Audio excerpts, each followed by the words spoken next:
Hello everyone, welcome to Allen digital. आज हम लोग चर्चा करने जा रहे हैं हीट कैपेसिटी के बारे में, which is the property of any of the material. हर एक मटेरियल के अंदर एक प्रॉपर्टी है कि उसे अगर हीट दी जाए तो वो अपना टेम्परेचर कितने समय पे इंक्रीज करेगा। दैट मीन्स कि कितने अमाउंट ऑफ हीट गेन करने के बाद वो यूनिट डिग्री टेम्परेचर को इंक्रीज कर पाएगा, बॉडी का टेम्परेचर बढ़ेगा। हर एक बॉडी के लिए ये अलग अलग होता है। जैसे कि अगर हीट करूं लकड़ी को, तो लकड़ी को हीट करके लकड़ी के टेम्परेचर को बढ़ाने के लिए मुझे कुछ अमाउंट ऑफ हीट देना पड़ेगा, राइट। और वहीं अगर मैं किसी मेटालिक बॉडी के बारे में सोचूं, किसी रॉड के बारे में सोचूं, तो रॉड को हीट देने पर रॉड का टेम्परेचर राइज बहुत ही सडन होता है। दैट मीन्स कि a very small amount of heat is required for increasing the temperature of rod, metallic body के लिए। लेकिन वही नॉन मेटल्स के लिए ये थोड़ा सा ज्यादा amount of heat is required for increasing the temperature, right? So heat capacity is something which is the storage capacity or the heat storage capacity of any given material, कि वो heat कितना ज्यादा ले सकता है before the temperature is increased. Are you understanding this thing? वैसे ही अगर मैं आगे देखूं, यहां पे देखिए, we are boiling water, actually we are heating water. जब वाटर को हीट किया जाता है तो we are supplying some amount of heat, some energy, right? So ये एनर्जी जो ट्रांसफर की गई, ये मुझे टेम्परेचर राइज के फॉर्म में दिखाई देगी। But before increasing the temperature मैंने कितना अमाउंट ऑफ हीट दिया? अगर मैंने ज्यादा अमाउंट ऑफ हीट दिया, दैट मीन्स कि उतनी ज्यादा अमाउंट ऑफ एनर्जी इस पानी ने अपने अंदर स्टोर की बिफोर इंक्रीजिंग द टेम्परेचर। समझ में आती है बात? टेम्परेचर तो हमें थर्मोमीटर से दिखाई दे देगा, लेकिन जो अमाउंट ऑफ हीट दी गई वो हमें डायरेक्टली दिखाई नहीं देगी, हमें यहाँ पे मेजर करना पड़ेगा। तो जब हीट ज्यादा से ज्यादा दी जाती है for increasing the temperature, it means कि हीट ज्यादा हुआ तो heat capacity of the material will also be very high. Heat capacity basically it is a general term जो कि सॉलिड, लिक्विड, गैस सभी पार्टिकल्स के लिए होता है, सभी काइंड्स ऑफ मटेरियल के लिए होता है। Are you understanding this thing? अब अगर मैं कोई सब्सटेंस ले लूं, it can be solid, it can be liquid, it can be gas. Okay. Now, if I am supplying heat to this particular substance, so what will happen? The temperature of the substance will increase, right? So how do we define heat capacity? कि मैंने कितना heat दिया और temperature में कितना परिवर्तन आया। The ratio of heat supplied to the change in temperature is defined as the heat capacity in general. क्या बात समझ में आती है? चलिए अब इसी के डेफिनेशन को देखते हैं। How do we say this? It is the amount of heat required to raise the temperature of a substance by 1 unit. तो फॉर्मूला अगर मुझे इसका लिखना हुआ तो C will become equals to delta Q divided by delta T, where delta Q is the amount of heat supplied and delta T is the increase in the temperature or change in the temperature. Are you understanding this thing? Fine. Now in this formula, if you look at it closely, आपको क्या दिखाई देता है? delta Q, and delta Q is heat. और heat के बारे में हम जानते हैं कि ये प्रोसेस पे डिफाइन करता है, मतलब इट डिपेंड्स ऑन प्रोसेस। अगर प्रोसेस चेंज कर दिया जाए तो delta Q will also change, right. अगर इस फॉर्मूले में डेल्टा क्यू प्रेजेंट है, that means which is depending on process, so definitely C will also depend on process. और यही बात हम आपको यहाँ पे दोबारा लिखकर बताते हैं, that delta Q depends on process, so C will also depend on process. So it is a path function, process पे डिपेंड करता है तो definitely it's a path function. Fine. Now आपने कहा सर कि हीट कैपेसिटी तो solid, liquid, gas सभी के लिए, लेकिन मुझे सॉलिड लिक्विड से क्या लेना देना? थर्मोडायनामिक्स में तो मुझे गैसियस पार्टिकल से लेना देना है। तो चलिए आइए एक सिस्टम देखते हैं जिसमें गैस रखी हुई है पिस्टन सिलेंडर कॉम्बिनेशन के अंदर, राइट। अब अगर इस सिस्टम को मैं हीट करना चालू करूं, मैं हीट देना चालू करूं, सो what will happen? Because of the heat, the temperature of these things, the gas will increase, temperature of the gas will increase, the energy of the gas will increase and it will start pushing the piston in upward direction. तो यहां पे हो क्या रहा है? मैंने heat supply किया, मैंने क्या किया? मैंने हीट सप्लाई किया, जिसकी वजह से मुझे चेंज इन टेम्परेचर दिखाई दे रहा है मेरे सिस्टम में, और साथ ही साथ मुझे दिखता है कि पिस्टन का कुछ डिस्प्लेसमेंट हुआ है। That means the volume of the system is increased. अगर system itself is increasing its volume, that means कि सिस्टम ने कुछ वर्क किया है। That means the change in volume is positive, hence the work is done by the system. तो यहां पे मैं ये कह सकता हूं कि I have supplied some heat and this heat is being used to increase the temperature. Temperature increase करने का मतलब अगर मैं एनर्जी से रिलेट करूं, so that is the change in internal energy plus some work is being done. So this is nothing but the first law. तो gaseous study में मुझे ये चेंज इन वॉल्यूम वाला टर्म मिलता है देखने को, लेकिन सॉलिड में अगर मैंने हीट दिया होता तो डेफिनेटली उसका वॉल्यूम तो चेंज नहीं हो रहा होता यूनिट डिग्री टेम्परेचर के इंक्रीज के लिए, राइट। तो टेम्परेचर इंक्रीज के लिए अमाउंट ऑफ हीट जो मैंने दी, उस दौरान क्या वॉल्यूम चेंज हुआ होता? सॉलिड के केस में नहीं होता, लेकिन गैस के केस में वॉल्यूम चेंज होता है, लिक्विड के केस में भी अगेन वॉल्यूम चेंज नहीं होता। तो यहां पे देखने वाली या फिर याद रखने वाली बात यह है कि heat supplied will be used to increase the temperature as well as to do some work. दोनों काम हो सकते हैं जो कि फर्स्ट लॉ को बताता है, करेक्ट और नॉट। तो चलिए आगे बढ़ते हैं। अब ये बात आती है मन में कि सर मैं जब गैसियस स्टडी कर रहा हूं तो क्या अभी भी मैं हीट कैपेसिटी से काम चला लूं या कुछ नया टर्म इंट्रोड्यूस करूं? तो देखिए, जब हम सॉलिड के बारे में पढ़ते हैं तो अमाउंट ऑफ सॉलिड को कैसे डिफाइन किया जाता है? मास से, केजी से। लिक्विड के लिए अमाउंट ऑफ लिक्विड को कैसे डिफाइन किया जाता है? लीटर से। लेकिन गैसेस के लिए अमाउंट ऑफ गैस को डिफाइन करने के लिए we are using mole concept, right? Number of moles, ये चीज हम यूज करते हैं। सो बेटर ये होता ना कि अगर मैं गैस के बारे में अगर हीट कैपेसिटी जानना चाहूं तो क्यों ना मैं यूनिट मोल पे हीट कैपेसिटी निकालूं। That means the amount of heat required by 1 mole of gas to increase the temperature by 1 unit. Are you understanding this thing? So this is what we call it as molar heat capacity. So I think this is very much clear. तो फॉर्मूले में सिर्फ एक चीज change में आ जाएगी कि upon में जो डेल्टा टी था उसके साथ ही साथ नंबर ऑफ मोल्स भी आ जाएंगे, so that the answer will come in unit mole.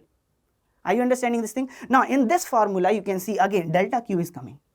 अगर डेल्टा Q आ रहा है तो दैट मीन्स कि प्रोसेस पे डिपेंड कर रहा है। So molar heat capacity will also depend on process and it will be a path function. Now अगर ये path function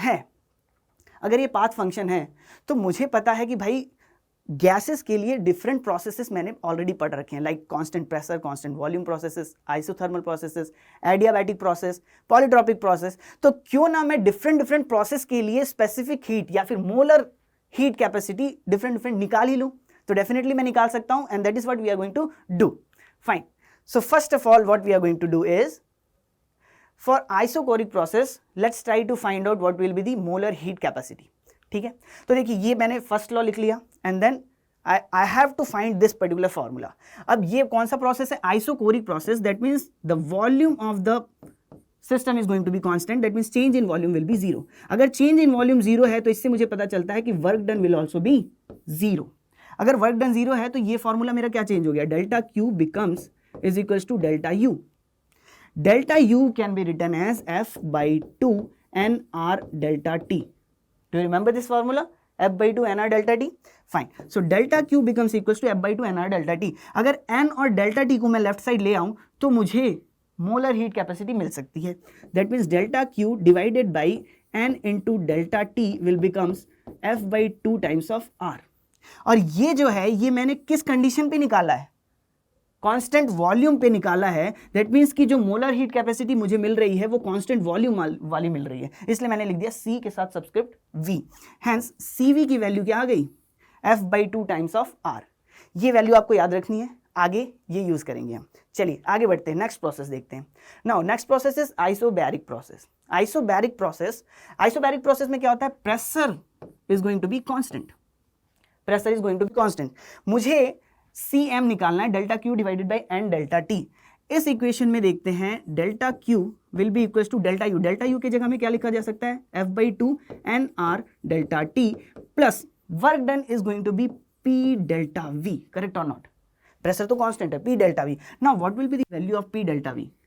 PV is equal to NRT का फॉर्मूला मुझे पता है। प्रेशर इज कांस्टेंट, दोनों साइड अगर डिफरेंशिएट किया जाए तो P delta V will become N constant R constant delta T। तो P डेल्टा V की जगह मैं लिख दूंगा NR delta T। So F by 2 NR delta T plus NR delta T।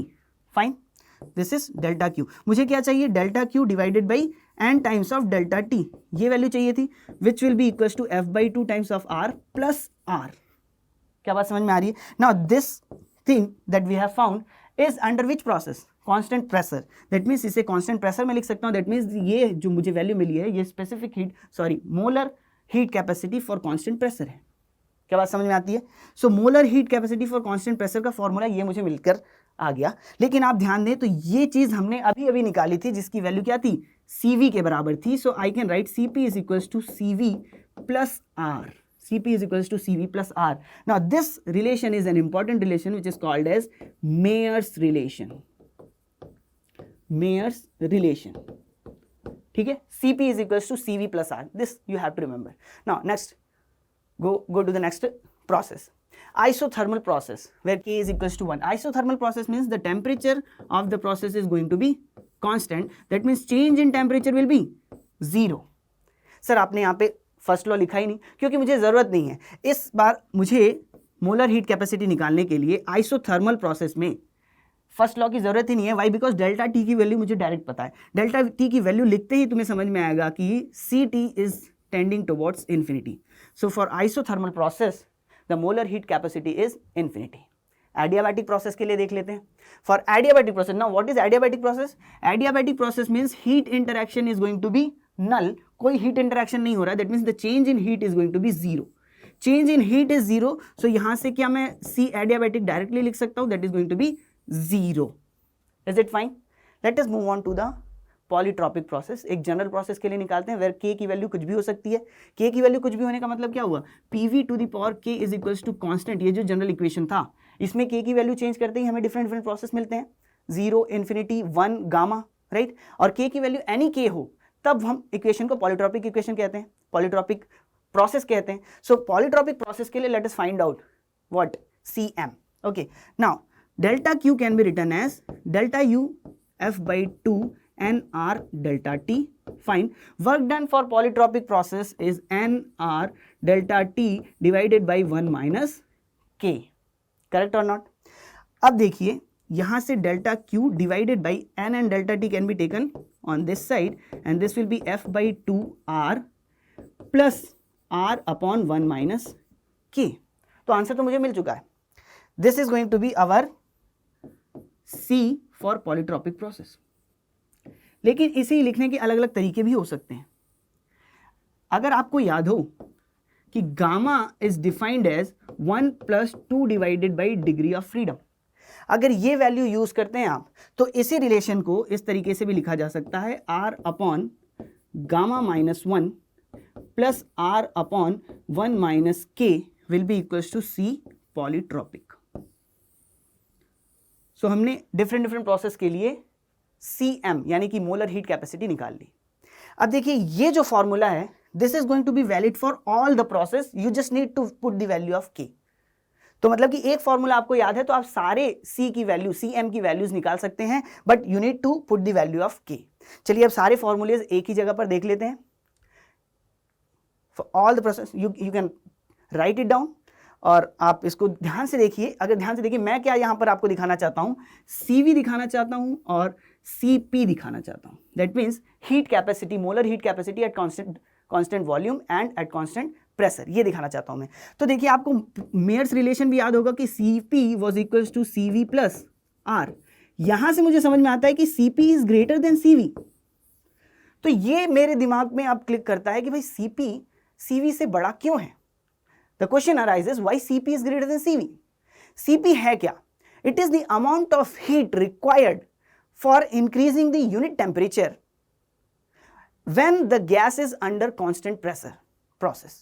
क्या बात समझ में आ रही है? Constant pressure process में है तब कितना amount of heat देना पड़ रहा है unit temperature increase करने के लिए।